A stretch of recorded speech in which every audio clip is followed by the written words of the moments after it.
Hoy en la parte número 38 de Preparando Gobierno Mundial, una vez más empezaremos por las noticias que han surgido desde la conferencia de ayer hasta la de hoy, que tienen que ver con la pandemia del COVID-19.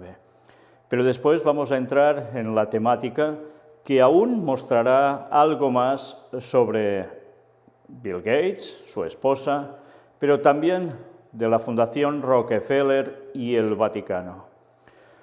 Y después seguiremos con esas otras noticias que tienen ese carácter religioso asociado también a esta pandemia. Y hay una que especialmente va a destacar y mucho. Vamos a empezar.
Pues vamos ya por materia. ¿Cómo afectará la transición climática al ciudadano común y corriente? Luz más barata, más espacio público o nuevos empleos serán consecuencias del nuevo proyecto de ley de cambio climático. Y esto especialmente ya va a ser también ahora debatido en España para pasar a su aprobación. ¿Qué se está buscando con todo esto? Pues lo que tenía que ver con la Agenda 2030, el desarrollo sostenible, pero también, como no, todo el tema de Laudato Si, la encíclica del Papa.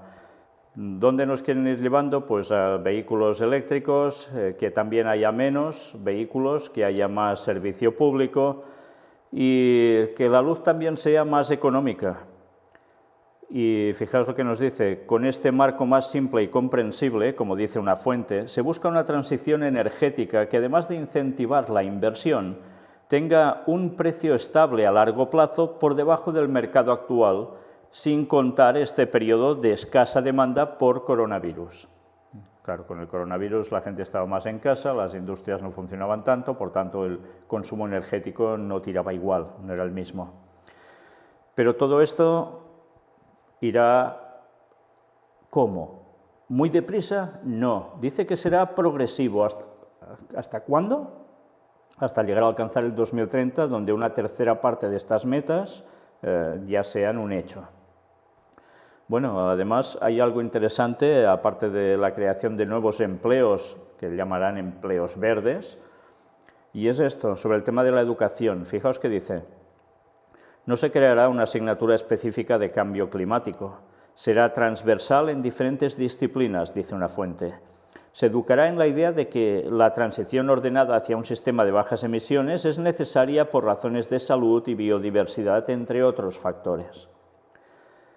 Por tanto, no habrá una educación directa sobre una materia que ya se llame, por ejemplo, cambio climático, pero en cambio en todas las áreas se va a llevar a la misma confluencia, a lo mismo. Salud, biodiversidad. Por tanto, ya veis, es una mentalización a todos los niveles. Y fijaos, esto en educación ayudará también, como no, el pacto educativo global por parte del papado, evidentemente. Más noticias. Trump. Fue la incompetencia de China y nada más lo que perpetró este asesinato en masa mundial. Una vez más, vuelve a la carga con lo mismo. El presidente estadounidense Donald Trump ha vuelto a acusar este miércoles a China de la propagación del coronavirus en el mundo, declarando que su incompetencia permitió que ocurriera este asesinato en masa mundial. Un loco en China acaba de publicar una declaración culpando a todos los demás, menos a China, por el virus que ahora ha matado a cientos de miles de personas. Por favor, explíquenle a este tonto que fue la incompetencia de China y nada más lo que perpetró este asesinato en masa mundial, escribió el mandatario en su cuenta personal de Twitter. Ya veis, sigue cargando contra China. Una vez más, esto no se hace porque sí. Cuando hay cosas que aún no han podido demostrarse, él dice que ya tiene pruebas, pero continuamente con sus alegatos, una vez más nos damos cuenta cómo la profecía va hacia su cumplimiento. La tensión entre Estados y China.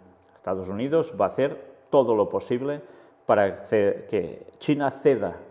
Y ya estamos viendo desde hace mucho tiempo que no solo es a Estados Unidos que eso le interesa, sino que a su vez también le interesa al Vaticano, porque hasta ahora tienen sus problemas aún con China.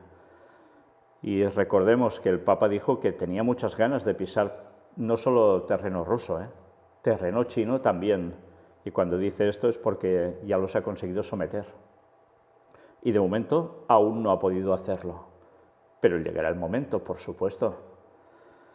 Y mientras esto no termina de acontecer, pero vemos cómo se va preparando todo, ahora ¿quién vuelve a salir? Pues Pompeo, y afirma que el jefe de la OMS tuvo vínculos inusualmente cercanos con Pekín mucho antes de la pandemia, y eso es profundamente preocupante.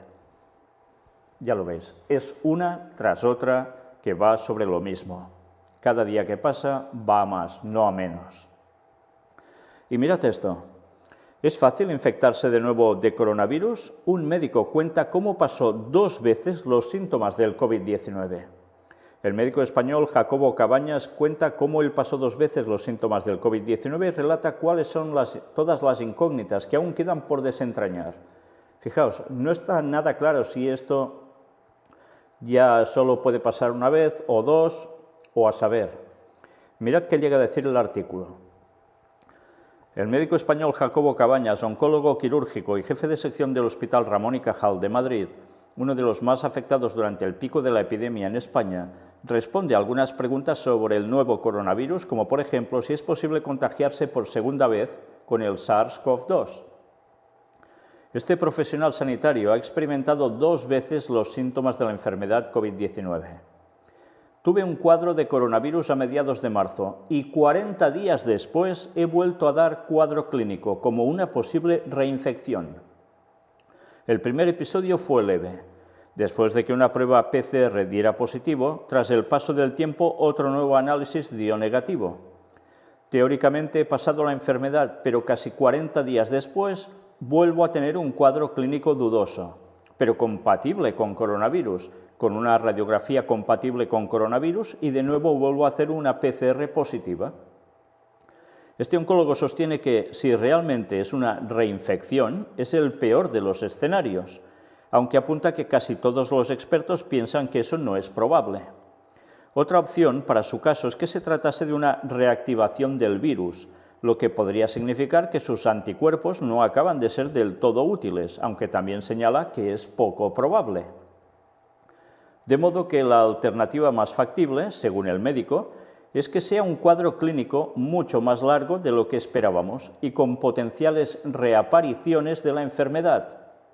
En este caso, Cabañas cree que sería un factor de desconcierto, porque rompería con el concepto existente sobre otros virus respiratorios y estaríamos hablando de un virus que, semanas después, hace que el paciente siga teniendo la misma infección. La duda que tenemos es si es posible la reinfección, que no hay inmunidad, y esto es un drama, apunta Cabañas sobre las incertidumbres que genera este nuevo virus que hace menos de medio año que se conoce. El problema es que no sabemos cuánto de buena es esa inmunidad, cuánto de duradera va a ser, y por lo tanto, si realmente nos vamos a poder apoyar en ella para construir una vacuna lo suficientemente efectiva o no, confiesa el oncólogo. Además, señala otro problema. la mutabilidad de los virus, puesto que si el SARS-CoV-2 cambiase mucho, los anticuerpos generados no serían eficientes. Sabemos muchas cosas, pero también hay un montón que no sabemos, dice Cabañas, que enumera algunas de las últimas. Una de las cosas que no sabemos es qué pasa con estos cuadros clínicos raros o atípicos. ¿Realmente son el mismo cuadro todo el tiempo o es un cuadro que va y viene? Tampoco se sabe si se va a producir una inmunidad duradera, ni si se va a conseguir una vacuna efectiva. El inconveniente que tenemos es que no para todos los virus se ha encontrado vacuna, afirma el médico, que recuerda el caso del VIH, para el que aún no se ha hallado. Mientras la búsqueda de esa solución continúa a nivel mundial, Cabañas dice que hasta que no la tengamos tenemos que cruzar los dedos y esperar lo mejor. Fijaos que es un desconcierto total. Aún a la hora de la verdad no saben si esto es así o no y la trascendencia que puede llegar a tener. En fin, que es de alarma continua. ¿Y ahora qué quieren llegar a hacer? Pues esto. Fijaos, viajes en avión. ¿Cómo será el pasaporte de salud que propone la Organización Mundial de Turismo? Una experta del organismo internacional dio detalles del certificado que permitiría acelerar la reapertura de fronteras de forma responsable y coordinada en medio de la pandemia del coronavirus. Ahora entendéis la imagen que había a mi espalda antes, con un pasaporte que ponía COVID-19. Con el objetivo de reactivar la actividad y generar confianza en medio de la pandemia del coronavirus, tanto en las empresas del sector como en los viajeros, la Organización Mundial del Turismo trabaja con actores públicos y privados en busca de diferentes alternativas. Según proyecciones del organismo, se espera que este año el turismo caiga entre un 60%, el escenario más favorable, y un 80%. Por eso uno de sus focos está puesto en lograr de manera segura y eficiente la reapertura progresiva de fronteras. Hoy el 100% de los destinos tiene algún tipo de restricción a la llegada de turistas internacionales y el 72% tiene cerradas sus fronteras al turismo. Es la crisis más grande del turismo en su historia. El impacto es 15 veces más fuerte que el que generaron los atentados del 11 de septiembre en 2011. Y ya vimos las medidas que después se implementaron como consecuencia del 11S tan conocido, pues ahora aún habrá más. Además de trabajar en protocolos y alentar la validación de normas de viaje a nivel regional, la organización busca implementar un pasaporte sanitario o pasaporte de salud que los pasajeros deberán mostrar en aeropuertos antes de embarcar o al ingresar en un país. No es un pasaporte de inmunidad. Con pasaporte de inmunidad alguien garantiza que no puede contagiarse, y eso es imposible hoy sin tener una vacuna como garantía, explica Natalia Bayona, líder en innovación y transformación digital de la Organización Mundial del Turismo, durante un encuentro virtual organizado por SAIC, una empresa que se especializa en la organización de conferencias de turismo. Es por eso que si se está trabajando con una solución, una aplicación que se llama HI Mascard, en la que los usuarios son dueños de sus datos y sería una suerte de pasaporte de salud. Si vivo en España y quiero ir a Colombia, me hago el certificado en un laboratorio, centro de salud u hospital. Luego notifico a la red digital que puede subir información a plataforma con tecnología blockchain. Fijaos, lo mismo que vimos también en las noticias anteriores la otra vez. Al comprar un pasaje aéreo me preguntarán, así como te preguntaban si tenías visa en algún momento, si tengo certificado de COVID-19, si autorizo que mis datos se entreguen a la aerolínea y se sincroniza la información que está en el hospital o centro médico con la de la aerolínea. Y automáticamente uno está habilitado para el viaje, explica Bayona, quien ve en esta medida la posibilidad de potenciar especialmente los viajes de negocios. Un certificado de este tipo, que debería obtenerse pocos días antes del viaje, evitaría no solo pasar por todos los controles del aeropuerto, sino que ayudaría justamente a descomprimir estas filas en las terminales aéreas. Lógicamente, la aerolínea también puede tener, como ya anunciaron algunas, sus test rápidos y antes de que haga el proceso de abordaje puedo volver a chequearme, dice la especialista.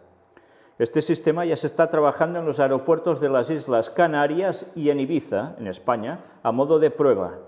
Haremos un piloto y luego podremos escalarlo, llevarlo a otros aeropuertos del mundo, dice Bayona. Este tipo de medidas permitiría una apertura de fronteras responsable y coordinada. Pues ya veis, esto parece ser que es lo que ahora nos tocará pasar si queremos viajar o debemos viajar, por lo que sea. Una vez más, datos personales y estos que tienen que ver con salud, que esto ya es un tema delicado. Pues un pasaporte especial para esto. ¿Llevará una cláusula al pasaporte normal o será un pasaporte aparte? ¿Cómo funcionará todo esto? Bueno, pues ya lo terminaremos de ver, pero ya veis que va encarado prácticamente a más control en todos los sentidos. Por seguridad, siempre, claro. Y ahora entramos ya en materia y vamos a hacerlo con este vídeo. Luc Montagnier. ¿Quién es? Virólogo y Premio Nobel de Medicina. Ya vimos unas declaraciones suyas en las cuales había ya plena polémica y muchos lo descalificaron y lo dejaron a la altura de una suela de zapato sucia. Pero él, recordemos, es Premio Nobel de Medicina. Y estad atentos a lo que llega a decir sobre el COVID-19. Muchos siguen tildándolo de que se le ha ido la cabeza y otros lo miran desde otra perspectiva. Y la verdad es que vale la pena escuchar sus argumentos, que para tantos siguen siendo deplorables, pero que dan mucho que pensar. Escuchadlo bien. Está subtitulado, está todo en francés, es una entrevista en francés, pero está todo subtitulado al español. Las declaraciones son muy fuertes, para que me entendáis. Llega a decir que verdaderamente el virus fue manipulado con VIH, parte del virus del SIDA, o así es como se conoce. Y todo esto dice que él puede decirlo porque como recibió el premio Nobel, evidentemente cobran muchos dividendos por eso, es un gran premio, y en consecuencia él ya trabaja desvinculado de nadie. No está para gobiernos ni está para empresas farmacéuticas y por tanto puede decir lo que hay y quedarse tan ancho. Y lo dice queriendo decir que los otros no, como si hubiese una presión para que las cosas vayan hacia ciertos modos de opinión, hacia los estudios que se llegan a realizar y para mostrar hacia la gente a nivel de calle. Pues bien, son declaraciones realmente fuertes, realmente hacen pensar mucho, porque no lo dice un cualquiera. Este hombre es realmente importante como virólogo.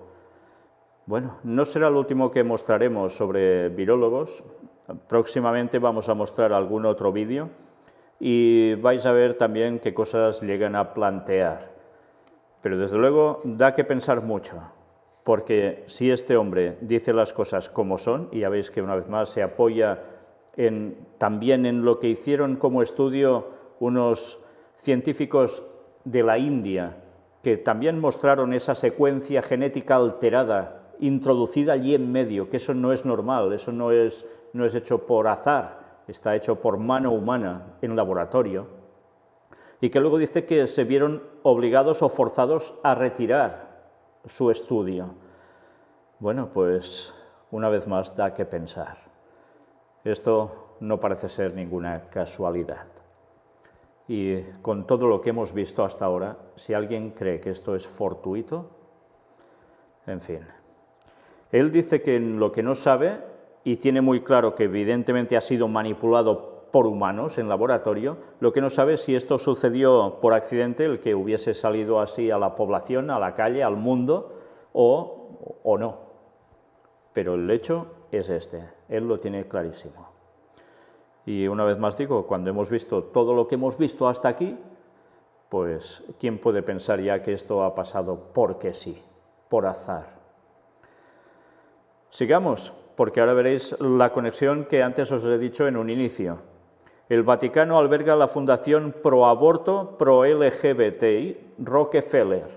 Y fijaos bien, esto es de Iglesia Militante. Y evidentemente son católicos, no son de ninguna otra religión que sean contrarios a ellos. Y veréis que llegan a alegar aquí. La Fundación ha sido la principal defensora del aborto, el control de la población, la agenda LGBT, supongo que LGTBI también. ¿Y cómo están en esa conexión unos con otros? Bueno, cuando miráis la conferencia número 1 que presentamos hace tantos años y alguna otra, donde hemos tratado de sociedades secretas, masonería y demás, ya vimos cómo los Rockefeller eran participantes de esto de lleno. Pero claro, ¿y esta vinculación con el Vaticano? Pues mirad, la Fundación Rockefeller, conocida por promover el aborto y la agenda LGBT, patrocina una conferencia del Vaticano de 2 días bajo los auspicios del Papa Francisco y la Academia Pontificia de Ciencias. Y esto es noticia del 12 de noviembre de 2019, un poco antes de que el famoso COVID hiciera de las suyas. La conferencia titulada «Reducción de la pérdida y el desperdicio de alimentos» se llevará a cabo en la Casina Pío IV del 11 al 12 de noviembre e incluye oradores de otros organismos a favor del aborto, incluida la Fundación Bill y Melinda Gates. ¿Vamos conectando nombrecitos ya? Nestlé, recientemente criticado por usar líneas celulares fetales abortadas para probar potenciadores del sabor artificial, en asociación con la empresa de biotecnología Xenomics, también participó en la conferencia. Fijaos que la acusación que estuvo sobre Nestlé es tremenda, pero también estuvo allí. La semana pasada, activistas ambientales atacaron a la corporación multinacional suiza de alimentos y bebidas por sus planes de embotellar más de 1 millón de galones de agua al día de manantiales naturales en Florida. Es que es una tras otra. El Simposio del Vaticano también incluye grupos alarmistas del clima como Green Faith, que promueven oraciones ecológicas y rituales de diversas tradiciones religiosas y que han declarado una emergencia climática. Fijaos cómo esto es un pupurri, un poco de todos, que parecen que de ninguno de buenos. Y todos en el Vaticano. La Comisión Europea y las Naciones Unidas también están representadas. Y ahora me pregunto, ¿tiene esto que ver algo con que será albergue de toda ave inmunda y aborrecible? Hablando de Babilonia, la gran ramera, que en profecía apocalíptica es el Vaticano. Bueno, pues vosotros mismos id pensando. Los oradores compartirán sus puntos de vista sobre el papel que pueden desempeñar las comunidades religiosas para reducir a la mitad la pérdida y el desperdicio de alimentos para 2030. Fijaos como siempre vamos a lo mismo, Más allá de su costo económico y ambiental, la pérdida y el desperdicio de alimentos también es un problema moral y ético, dice el BP Marcelo Sánchez Sorondo, obispo, canciller de la Pontificia Academia de Ciencias, en su discurso ante la conferencia. Sorondo fue criticado el año pasado por afirmar que la China comunista aplica mejor la doctrina social de la Iglesia. El folleto de la conferencia cita el discurso del Papa Francisco el 18 de mayo a la Federación Europea de Bancos de Alimentos. El despilfarro es la forma más cruda de descarte. Pienso en el momento en que Jesús, después de la distribución de los panes a la multitud, pide que se recojan los restos para que nada se desperdicie. Reunión para redistribuir, no la producción que conduce al desperdicio. Tirar la comida significa tirar a la gente. Estas son las frases del discurso del Papa Francisco. Los críticos se preguntan cómo el Vaticano puede permitir que la conferencia sea patrocinada por organismos que descartan como desechos a los seres humanos más vulnerables en el útero. Edward Pentin, corresponsal en el Vaticano para el Registro Católico Nacional, quien planteó la cuestión de la financiación de la Fundación Ford para la conferencia de los obispos brasileños en el Sínodo del Amazonas, dijo a Church Militant: este enfoque abre el Vaticano a las críticas porque da la impresión de que realmente no creo en la enseñanza de la Iglesia sobre un tema tan grave como el aborto, pero lo ve como un problema moral entre muchos y está a la par con la preocupación ambiental. Continuó: parece estar diciendo, el desperdicio de alimentos es un tema tan importante que olvidaremos sus puntos de vista sobre el aborto y la ideología de género para que podamos trabajar con usted en ello. Eso no se lava con muchos fieles católicos. Fijaos que son ataques directos a cómo el Vaticano funciona y hecho por los propios católicos, ¿eh? La Red Eclesial Panamazónica, REPAM, con sede en Brasil y dirigida por el cardenal Claudio Jumes, controvertido líder del Sínodo del Amazonas, recibió casi 2 millones de dólares de la Fundación Ford, ideología pro-aborto y pro-género desde 2006, reveló Pentin. El obispo Joseph Strickland, de Tyler, Texas, denunció la financiación de REPAM de la Fundación Ford. Como obispo católico denuncio esta repugnante cooperación con el mal e insto a todos los católicos creyentes a unirse a mí. Estamos moralmente obligados a hablar por los niños no nacidos, sin voz. Bueno, pues vaya panorama, porque hay entre ellos que a esto se rebotan. Church Militant descubrió que entre 2010 y 2015 Catholic Relief Service, el brazo caritativo internacional de la Conferencia de Obispos Católicos de Estados Unidos, también recibió más de 3 millones de dólares de la Fundación Ford, según lo revelado por los estados financieros en la base de datos de la organización benéfica. Las subvenciones se pusieron a disposición para derechos y salud sexual y reproductiva, y para derechos civiles y humanos, economías justas, educación y estudios académicos, y gestión de tierras urbanas y rurales. Organizaciones benéficas estadounidenses como la Fundación Rockefeller respaldaron los esfuerzos para legalizar el aborto en su país. La Fundación Rockefeller promueve grandes soluciones gubernamentales en todo momento, alienta una mayor regulación de la economía y una mayor dependencia del gobierno, y respalda esquemas corruptos de ingeniería social destinados a tratar de forzar a los estadounidenses a ser mejores, es decir, más personas de izquierda, observa el investigador Kirk McDonald, escribiendo para Foundation Watch.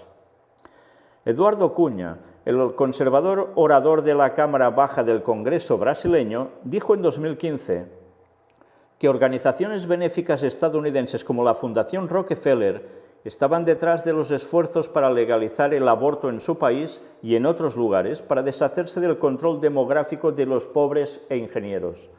En 2017, los informes de los medios expusieron el apoyo de Rockefeller Family Fund a los grupos que trabajan para frenar la libertad religiosa. Además, la filósofa lesbiana Judith Butler, pionera del movimiento de ideología de género, fue miembro de la Fundación Rockefeller. La fundación apoyó la pseudociencia racista de la eugenesia en la Alemania nazi y luego financió a los dos revolucionarios sexuales más importantes de Estados Unidos, el doctor Alfred Kinsey, padre de la educación sexual moderna, y Margaret Sanger, fundadora de Planned Parenthood. Melinda Gates, esposa multimillonaria del fundador de Microsoft, Bill Gates, dijo a la Cumbre Global de Planificación Familiar en 2017 que la Fundación Bill y Melinda Gates destinaría 375 millones de dólares a los esfuerzos de control de la población en los próximos 4 años a través del aborto y la anticoncepción. La Fundación Gates donó 46 millones de dólares a Mary Stopes International solo en 2012. También proporcionó fondos por una suma de 71 millones de dólares para Planned Parenthood of America, International Planned Parenthood Federation y Planned Parenthood of Western Washington desde antes de 2009 hasta 2013. Ya sabéis que es básicamente de abortos, por lo que más son conocidos, y por todo el tema de fetos y demás. Bajo el Papa Benedicto XVI, el periódico del Vaticano, el Observatorio Romano, criticó a la Fundación Bill y Melinda Gates por obtener 4,6 mil millones de dólares en los próximos 8 años para promover anticonceptivos, comenzando en África. Y aquí me detengo y digo, pues qué hipocresía, porque ya vimos que ellos mismos destinaban dinero en inversión en fábricas de anticonceptivos, y hablo del Vaticano, y fue claramente demostrado. Y mira por dónde ahí Benedicto XVI como que lavándose las manos. En fin. Church Militant contactó a la oficina de prensa de la Santa Sede para obtener comentarios, pero no recibió respuesta al momento de la publicación.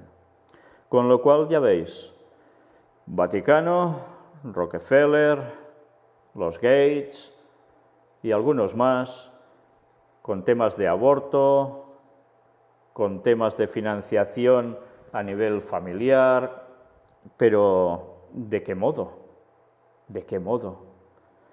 Todo esto, que por un lado llegaba a ser criticado aparentemente por Benedicto XVI y que por otro lado ya sabemos que no es así, es solo un teatro, y después vemos aún como ahora esto es peor, ya descaradamente.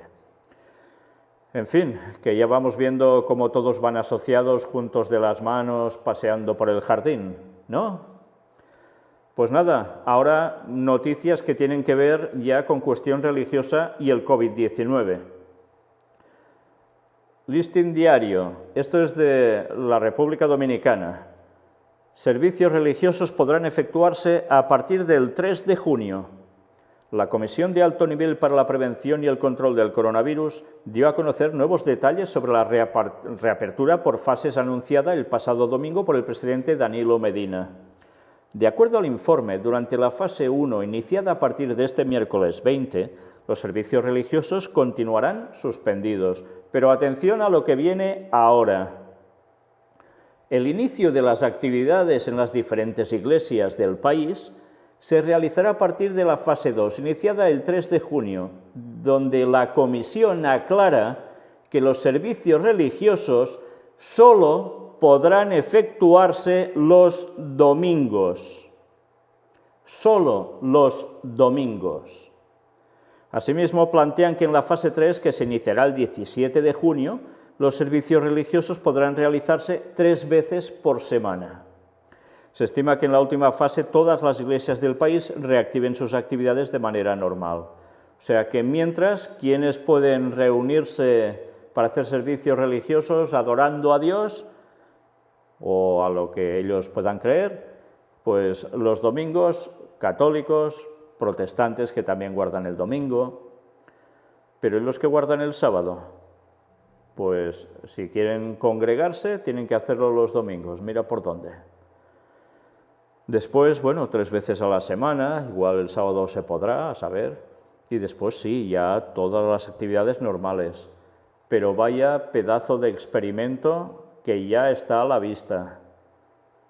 ¿Qué harán los guardadores del sábado, especialmente adventistas y quizás judíos que pueda haber por allí? ¿Deberán reunirse el domingo y el sábado no? Porque si no, no pueden, es imposible, está prohibido. Con todo esto los van ya tanteando para ver qué harán de aquí a un tiempo, cuando haya la ley dominical. Esto puede hacer plantear a los que guardan el sábado que, bueno, nos reunimos en domingo, tampoco pasa nada, el sábado lo guardamos igual y el domingo nos juntamos y así al menos podemos hacer algo. Puede ser un planteamiento, pero todo esto evidentemente a qué puede llevar también, si no están sumamente definidos en la fe y bien basados, que bueno, ¿y qué más da, no? Bueno, nos adaptamos y lo hacemos en domingo y así no tendremos problemas y el sábado lo guardamos en casa tranquilamente y después todo esto se va haciendo más laxo hasta que al final a saber cómo termina, ¿no? Con un ecumenismo. Bueno, son hipótesis, pero desde luego esto ya da que pensar, porque no dicen, pues mira, ahora os tenéis que juntar todos si queréis hacer un servicio religioso el sábado. No. No lo hacen así el domingo porque es más mayoritario, ¿no? Y más en un país de tradición católica. No dicen, pues ahora todos el viernes, ¿no? O el miércoles, no, el domingo. Qué curioso, ¿no?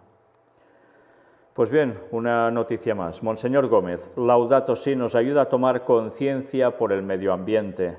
El 5º aniversario de la publicación de la Laudato Si, su recepción en la Iglesia y la sociedad, su aplicación en la pastoral de la Iglesia. Algunos de los temas al centro de la entrevista con el obispo auxiliar de la Arquidiócesis de Cochabamba, en Bolivia. Y bien, como lo otro es más o menos más de lo mismo, de lo que hemos venido mostrando, vamos directamente a esto. El cuidado de la casa común interesa a todos. El obispo auxiliar de Cochabamba también dijo que una tarea indispensable para ir viendo qué es lo que se tiene que seguir haciendo por el cuidado de la tierra y del medio ambiente, en todo sentido, no solamente en algunas cositas pequeñas, es la concientización no solamente de quienes están directamente involucrados. En este sentido, aún hay muchas cosas por hacer. hay mucho que trabajar en contra de la explotación de los recursos, de la depredación del medio ambiente, de la ecología, etc. Creo que todo eso se tiene que seguir todavía trabajando, señaló el obispo boliviano. Creo que falta mucho todavía por hacer y la Laudato Si es un instrumento que nos ayuda y nos tiene que seguir ayudando a tomar conciencia para ver qué es lo que va a quedar para el futuro del medio ambiente, de la tierra. En ese sentido, los pastores tienen que concientizar, ayudar a la gente, ¿a qué? A que la gente tome conciencia, no solamente a nivel eclesial, sino también a otros niveles, todas las instituciones civiles.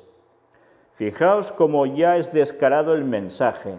Esto ya no solo se trata de una cuestión eclesial, la encíclica Laudato Si, que nos enseñará, según ellos, lo que va a quedar para el futuro del medio ambiente, de la tierra, con todo lo que está pasando y lo que va a pasar, y cómo se deberá ir aplicando Laudato Si, pero no es solo una cuestión eclesial católica, sino que debe ser trabajado para concienciar ¿a quién?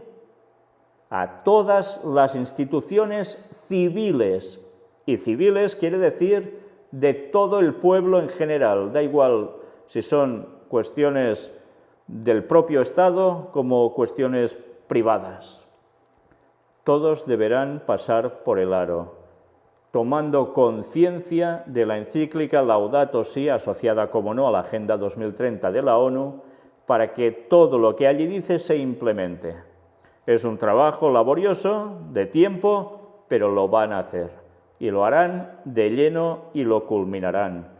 Y ya sabemos que eso implica la observancia del domingo como día de reposo para todos, para que el mundo, la casa común, sea el Edén prácticamente. Lástima que en el Edén se guardaba el sábado, no el domingo. Y aún ahora debería ser así, y debe ser así, y seguirá siendo así por la eternidad, porque esto es palabra de Dios. Pero es lo que hay. Esto es lo que hay. Por tanto, ya podemos ir preparándonos. Pero atención, encuesta revela cómo el coronavirus ha acercado a la juventud a Dios. El trabajo de esta encuesta reveló que en medio de la terrible situación actual, la población juvenil, de cierta manera, se ha acercado más a Dios. Una nueva encuesta de estudiantes de universidades y escuelas secundarias de Estados Unidos revela que el 39% está orando con más frecuencia, mientras que el 28% dijo que también está pensando en los problemas espirituales con mayor frecuencia como resultado de la pandemia. La encuesta fue realizada por la empresa de encuestas Echelon Insights del 24 al 27 de abril para Young America's Foundation, o sea, la gente joven de América, la Fundación de Gente Joven, y va destinado todo a ellos. A su vez, IAF está asociada con The Federalist, quien ha demostrado que el coronavirus ha cambiado la vida cotidiana de muchos estudiantes y adolescentes. La ha cambiado. La encuesta también muestra que la mayoría de los estudiantes no toman el brote de COVID-19 a la ligera. Por tanto, una vez más comprobamos que cuando hay algo que es una desgracia potente, les da a la gente por tener tendencias a creer, a plantearse otra vez los problemas espirituales.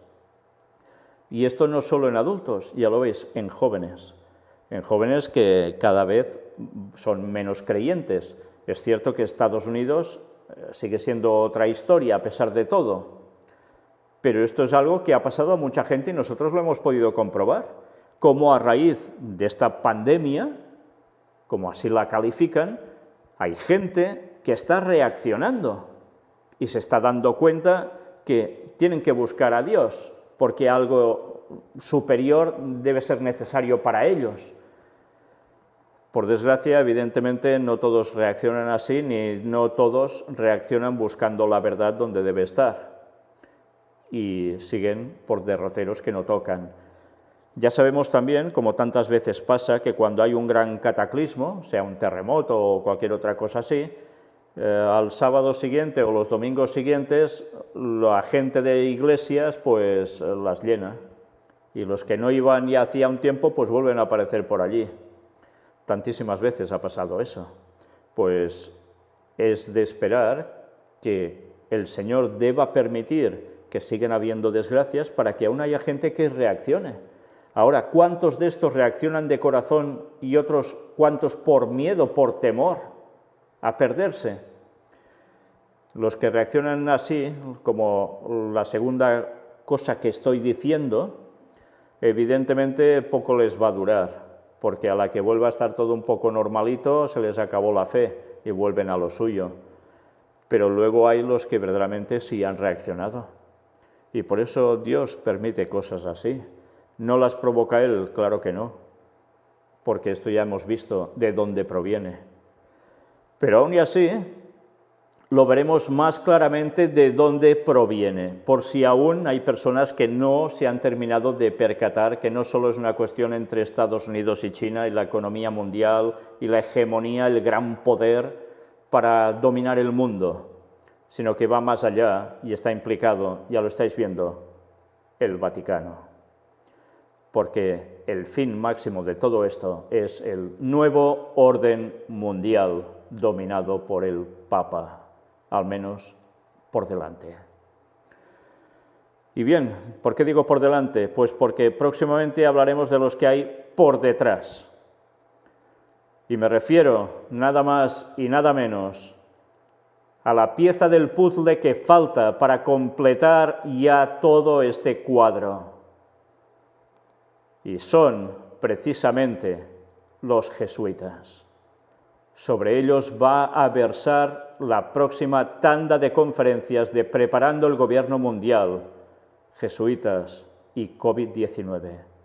Pero atención, porque esto nos va a llevar a comprender más algo de China y vais a daros cuenta cómo esas piezas finales del puzzle evidentemente no pueden tener desperdicio, porque si no ese puzzle no estaría completado y son la guinda del pastel, por desgracia. Pero una vez más nosotros preparándonos para el retorno de Cristo. Maranata 2031, sigamos denunciando las artimañas de Satanás y sigamos dando la verdad al mundo que tanto la necesita, el mensaje del cuarto ángel. Guardemos los mandamientos de Dios con su ayuda, los 10 tal como están en la Biblia, incluido el sábado, de todo corazón, y hagamos lo que debemos hacer como auténticos cristianos, dar el mensaje al mundo, haciendo el bien también. Que Dios os bendiga.